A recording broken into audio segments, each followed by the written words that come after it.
palatial yet not overly ostentatious studios of WFAN here in beautiful New York City, sitting on top of the 10th floor, 345 Hudson Street. It's BT and Sal on the Fan. Brandon Tierney, Sal Licata, both getting an early start to a well-deserved Labor Day weekend. Zach Gelb here with you. 877-337-6666 is the number to jump on in. You could always interact with me on the good old cesspool of Twitter, X, whatever we call it these days, or on Instagram. We're always straight flexing at Zach Gelb. That's ZACHGELB. Dove Kramer, also Pete Hoffman along the other way, and we'll take you all the way up until 2 o'clock, where CMAC, Chris McMonagle, will come your way. Our friends at Town Fair Tire remind you that at Town Fair Tire, you always get the guaranteed lowest price on name brand tires from Connecticut to Maine. Nobody beats Town Fair Tire. Nobody. So we'll be joined by Mike Florio at the top of the hour. Giant legend Phil Simms will stop by at about 12:35, 12:40. We will do a ton of football, as let's be real, the Giants and Jets are going to dominate for the next several months. And I'm sure many of us right now, when we look at the New York landscape of sports, only really want to talk about the Giants and the New York Jets. We'll get into both those teams in a little bit, but we have to do a little chores here and take care of some responsibilities before you get to watch the NFL. And that, of course, are the New York Mets and the New York Yankees, as both their seasons, we know, and if you were a realistic fan, you got this sense going all the way back to right when it was the All-Star break, that the Yankees were going nowhere, and it has spiraled out of control, and the Mets were going nowhere as well. I know right before the All-Star break, the last time I did a show on the Fan, that people were getting all jacked up with that Padres series. I was not buying into it, because if you watch this Mets team for the entirety of the year, you knew very early on in the season that this was going to be a lost cause of a season for the New York Mets after last year having 101 wins, the disappointment down the stretch in September, the 3 horrible games up against the Braves, then getting into the wild card round, losing the first game, giving you false hope in game 2, where you have Alonso and Lindor both going deep, Jacob deGrom on the mound, and then we know what transpired in the final game of the season for the Mets, where it was just embarrassing all around. And then going into this year, right when Diaz gets hurt, I know it's probably better they didn't get Carlos Correa, but the excitement of getting him and then also finding out that the physical just wasn't going to hold up, there was an ominous feeling about the Mets. And really for this last month of the season, it is just the final beeps on the heart monitor, knowing that this team, both these teams in New York, are in hospice. And it's just, okay, how can you kind of get a good sense that maybe there's going to be some optimism heading into next year? And the way that you do that, with the Mets making their moves, trading away Verlander, trading away Scherzer, good riddance to Max Scherzer. There was a joke that he got a tribute video the other night. Don't even get me started on that. Is you got to call up some of the youngsters. And this should have happened a while ago. I know they tried Brett Beatty, sent him back down. He got hot. Now he's coming back up. But when you look at the Mets and the Yankees, they're now calling up some young prospects that are highly touted. And I always take prospects with a grain of salt, because I remember growing up as a kid hearing Ed Coleman hype up Fernando Martinez, and what did he turn out to? Or you go to Lastings Millage when he slapped the hands of all the fans, and that career never did take off. Or the Mets, you can't find a way to give up some prospects for Roy Oswalt. And that's what we do. We hype up all these prospects, and rarely they do pan out. But for both these baseball teams, with the Yankees calling up Jason Dominguez and the Mets bringing back up Brett Beatty, and then also Ronnie Mauricio finally going to get some at-bats at the big league level, this last month is important. And it's all about a youth movement right now. And let's start with the Mets, and we'll talk some Yankees later on after we sprinkle in a little Giants and also New York Jets as well on this Friday edition. Zach Gelb here with you, BT in for BT and Sal on the Fan. The future of the Mets is such a compelling question. What is it? And the answers have been fascinating to me. And I know on this show, it's been talked about a lot with Pete Alonso. You also have national, quote-unquote, experts, if you want to call Bob Nightingale that. The fact that people are taking Bob Nightingale seriously is a joke. Remind me the last time that guy ended up having a correct baseball story. But with Bob Nightingale, and when you start with the Mets, it's all about the future of Pete Alonso. That's been the theme of the last few weeks. With Bob Nightingale saying, he's talked to executives, and these executives expect the Mets to trade Pete Alonso in the offseason. I just don't see that. I don't see why the Mets would trade Pete Alonso. And I'm a fan of Steve Cohen. This year has been a mess. It's been a catastrophe. We all know that. But with that being said, I have not soured on Steve Cohen. Sure, when he bought the team, it felt like you won a World Series. You were a fat kid jumping up and down like you were in a candy store. But Steve Cohen tried his best this year when the season commenced to put this team in a position to win. And Steve Cohen is going to continuously spend. I don't doubt that for a second. I would be surprised if he doesn't continue to spend this offseason. But you look at Pete Alonso, homegrown, all the guy does is hit home runs. I think he's a good presence in the clubhouse. Can you mature? Sure. Everyone gets better with age in terms of dealing with real life things and synergy and relationships, things along those lines. But it would be so unlike Steve Cohen, or the Steve Cohen that I think we know, if they get cheap here and then all of a sudden they don't pay Pete Alonso. This is what happens when you have a guy who isn't a free agent until 2025, wants a new deal, in my opinion, is the captain of this team, even though they have not named the captain since David Wright. Sometimes negotiations get ugly. And, I remember when the Mets traded for Francisco Lindor just in recent memory, and they had that deadline right before the start of the season about the long-term contract extension. It was Jeff Passan. It was like, he doesn't expect the deal to get done. And then 30 minutes later, boom, a deal gets done. So this happens because it's negotiations. You have the team trying to lower the price. Pete's trying to get the highest price. He'll be impatient. And when you look at the future of the Mets, it starts with Pete Alonso. And I would be shocked if Pete Alonso isn't here for the long term. But after that, you got to build the rest of this team. And that's why calling up these youngsters, and they got to play. If Buck Showalter, who I don't even think should be back as the manager next year, and we'll get into that later, if Buck isn't going to play these youngsters, I know the roster expands, the call up, all that. What's the point of having them on the roster? Because you look at this group, even though the Mets have this endless supply, we think, of cash, you need some of these youngsters to deliver and be a major part of the nucleus of this team. And if you listen to Steve Cohen speak, if you go back to that press conference when he was sitting in that chair and he had the Met cap on, he talked about improving the farm system and how they need to do that. And that's why you got rid of Verlander. That's why you got rid of Max Scherzer, older pitchers. But you're going to need some of these prospects if the Mets are ever going to win a World Series with Steve Cohen, with this core of Alonso and Lindor to emerge. Because you just can't go spending crazy at every position.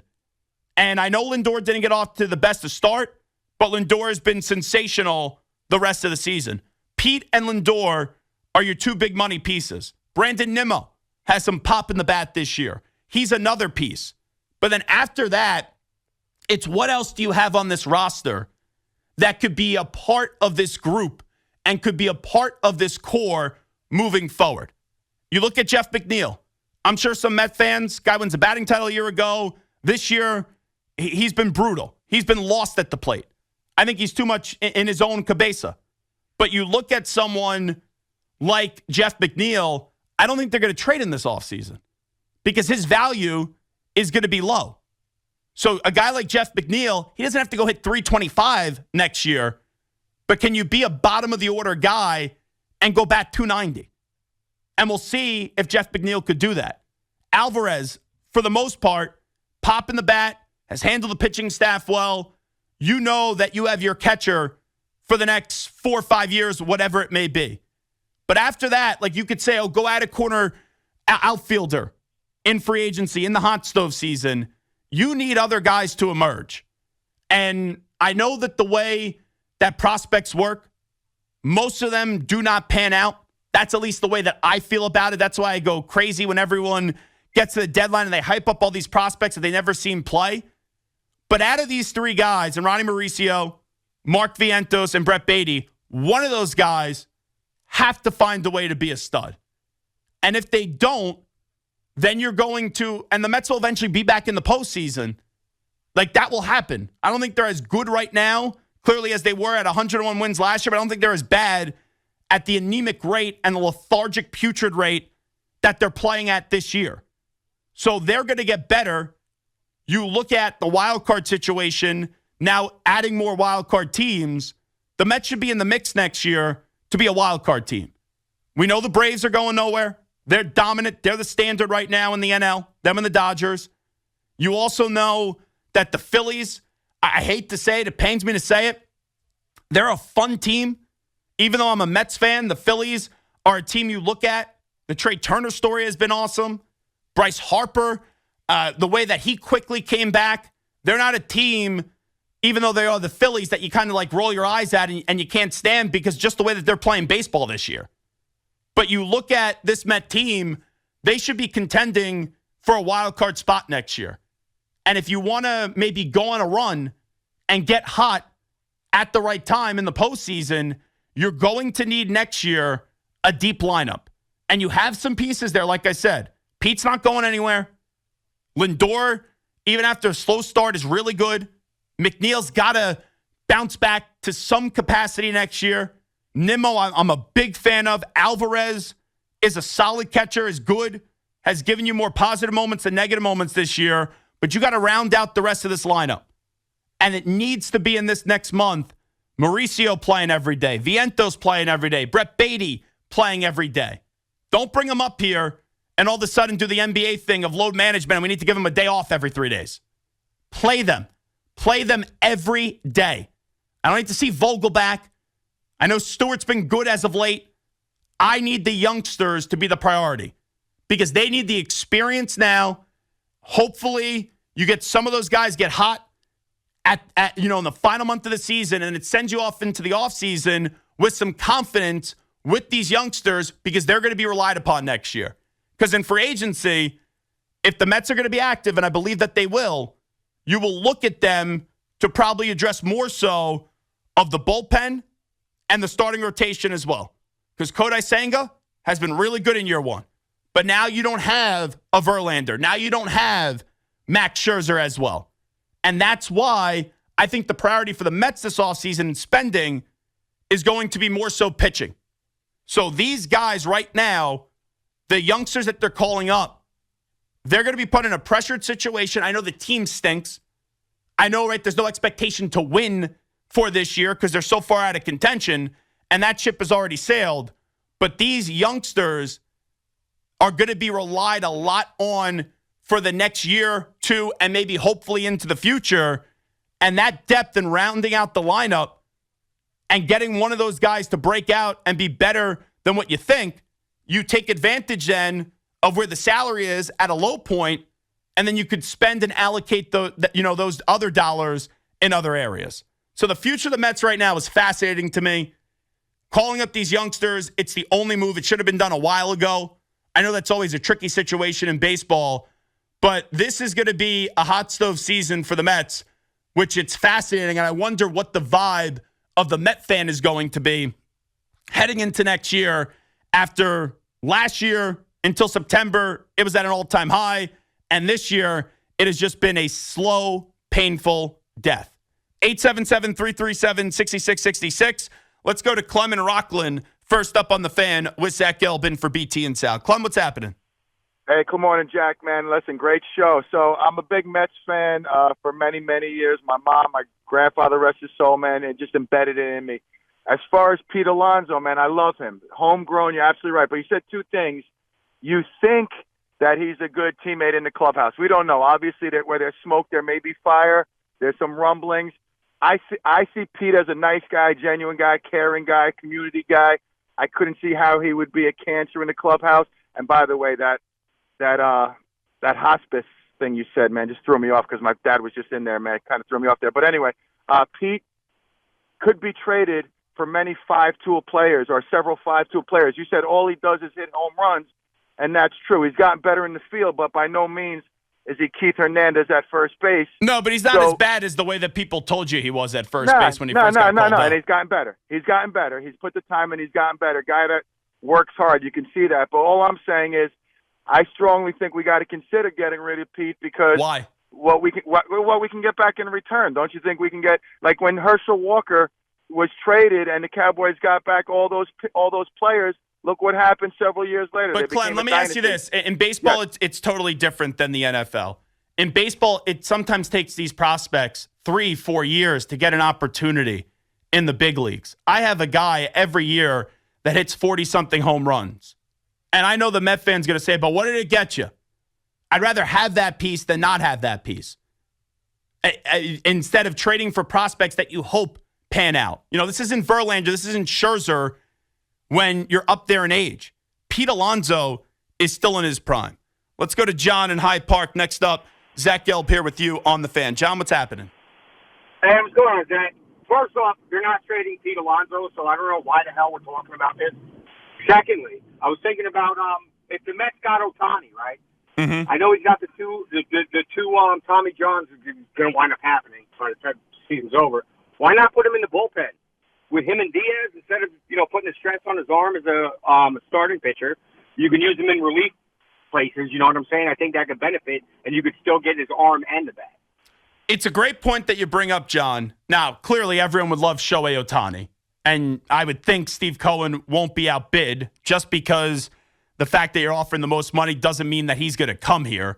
I still feel like Ohtani's going to stay on the West Coast. I've been saying it's going to be the Giants. Would it surprise me if he goes to the Dodgers? Just leave the Angels so we could actually see Shohei Ohtani in the postseason. But a buddy of mine suggested that to me because he heard me say, I do a show every day on CBS Sports Radio from 6 to 10 p.m., and I said, I don't think Shohei Ohtani's going to pitch again because we're now trending in the direction of Shohei Ohtani probably needing this second Tommy John surgery, and eventually you're going to have to make a choice. Are you going to pitch or are you going to hit? And we know that he's a better hitter than he is pitching on the mound, and he's a really good starting pitcher.